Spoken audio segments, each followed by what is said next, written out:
Ay, okay. Ready ka na? Okay. Parehas tayo ng Dear Ali. Oh. Naalala mo ba? Gaya-gaya ka talaga. 2012, may regalo ako sa yung scrapbook ng first anniversary natin.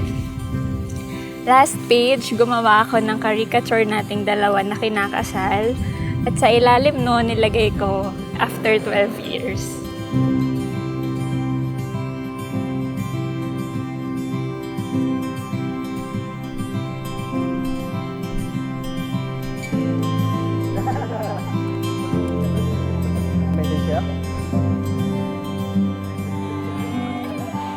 We've started as best friends. During those times, sobrang saya natin na halos nakakalimutan na natin yung mga bagay na nakakapagpalungkot sa atin.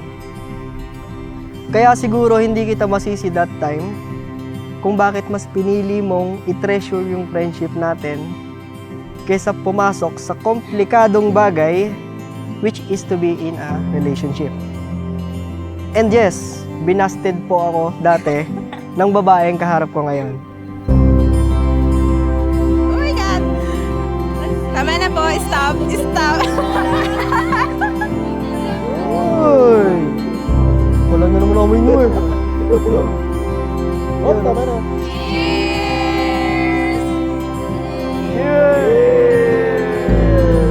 Ano na kung napinalik ko lang? Within that span of 13 years, marahil marami na kayong pinagdaanan. Ngunit, tandaan po ninyo, marami pang mga pagsubok na kailangan ninyong pagtagumpayan bilang mag-asawa.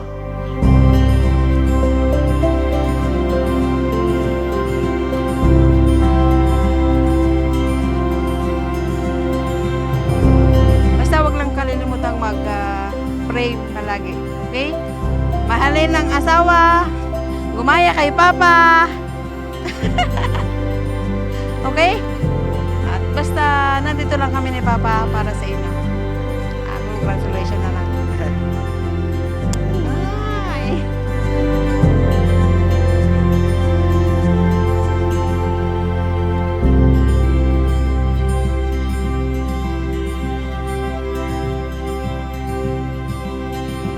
If we try to look at Jesus on the cross, sabi nga, it is unconditional and sacrificial love. Kaya ganun din po, Aisel and JR, ang inyong pagmamahalan sa isa't isa dapat maging katulad ng pagmamahal ni Kristo. Ain't funny how love hits you when you least expect it to.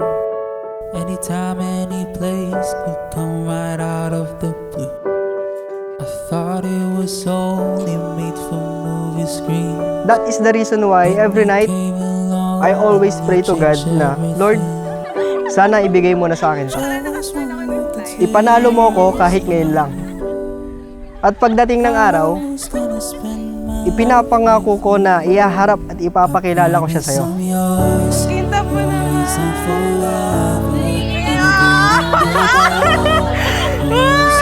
Teary-eyed na yan. Oh my God.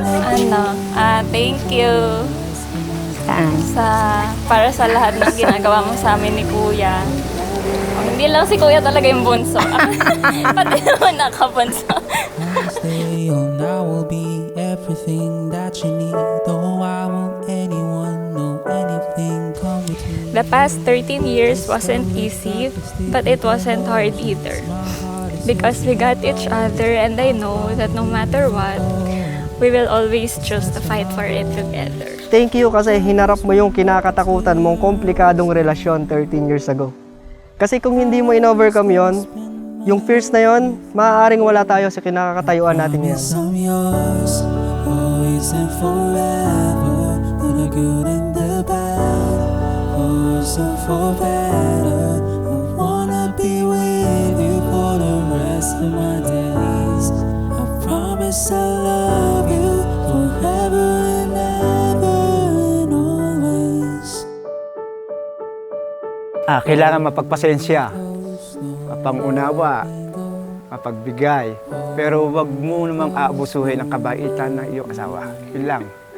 Hold me close, don't let me go. Hold me close, don't let always and forever, through the good and the bad, for worse or for better. JR, sumasang-ayon ka ba na maging asawa si Aisel, narito ngayon alinsunod sa batas at mga alituntunin ng ating banal na simbahan? Opo, Father. Buong puso ba ang pagkakaloob mo sa kaniya ng iyong sarili bilang kaniyang asawa? Opo, Father. Buong puso mo ba siyang tinatanggap bilang may bahay? Opo, Father. It's been a To my husband. Because you always keep me up late at night. Oh? Ano yun? Ay! Ito ang ganti ko sa'yo. Can't wait to spend every morning with you, mahal. Mahal, sa totoo lang, hindi ko na alam ireregalo ko sa'yo. Nasa iyo na kasi ang lahat, ako na lang ang kulang. Thank you! Siya naman ang gagamit nito.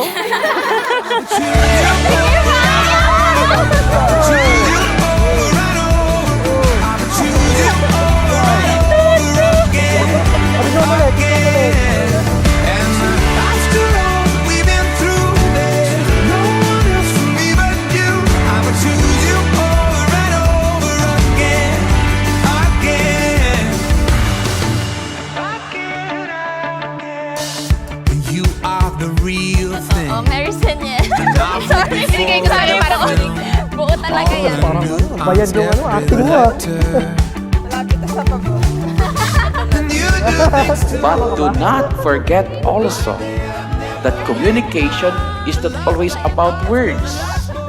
It is not always about talking. Sometimes, J.R. Eisen, communication is about silence, about listening.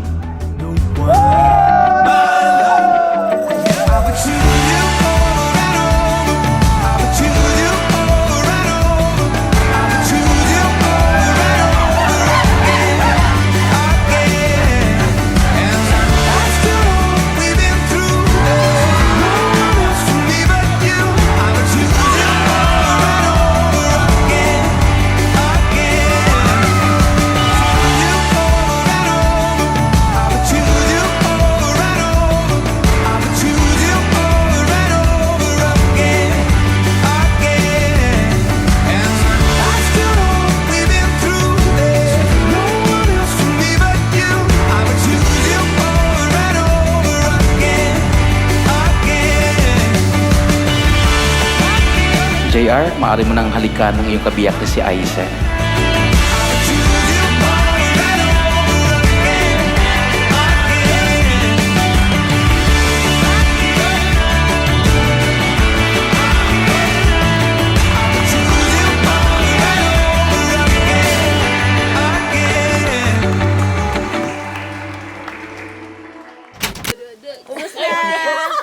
Walang yelo. You love me at my lowest. Minahal mo ako kahit napakasimple kong tao. Minahal mo ako kahit ang daming matatangkad at gwapong nakapaligid sa'yo. I promise that I will give my very all to be the best version of me para maging mataas ang tingin mo sa akin kahit pandak ako. She told me all we had was trading cards and common sense. Nothing that's worth keeping to yourself. I may not be rich or wealthy enough, but I will strive harder than I can to provide our daily needs. Hindi man ako doktor by profession, pero sisikapin kong alagaan ka at yung magiging anak natin. Quiet on the waterline reminds Ay, diyan ka na? Ikaw na yan? Harap na ako? Hindi nga. Parang kailan lang ah. Hindi po kayo magkapareho. At huwag yung subukan na magkapareho, no? Compatibility is about acceptance, understanding, and respect. There we go. There we go. There we go. At sa mga panahong hindi mo na alam kung paano babangon, There we go. huwag kang mag-alala. Nandito ako. Itatayo ka at ipapaalala sa'yo kung gaano ka kasapat at gaano ka kalakas para harapin ang lahat ng hamon ng buhay. Whatever happens in our life, I promise to be your light to guide you when you feel lost. I promise to see you when you don't feel seen. I promise to say I love you before you walk out the door. All your efforts, small or big, I promise to appreciate all of them. I am so grateful to have you as my partner in my At life. kahit anumang pagsubok ang dumaan sa buhay natin, I will still choose to stay by your side. Gaano man kahirap, gaano man kasakit, ang mahalaga kasama kita. Kasi mas mahirap mabuhay kung wala ka. You are my favorite person, my home, and my everything. I love you forever and ever and always. My husband.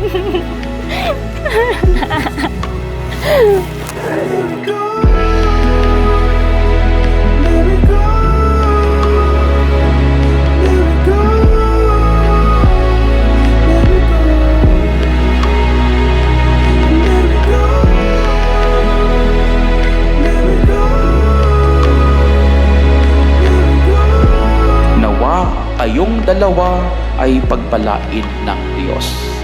May God bless your marriage today. May God bless your love to one another. May God bless each one of you at sa pamilya pong inyong buuing dalawa.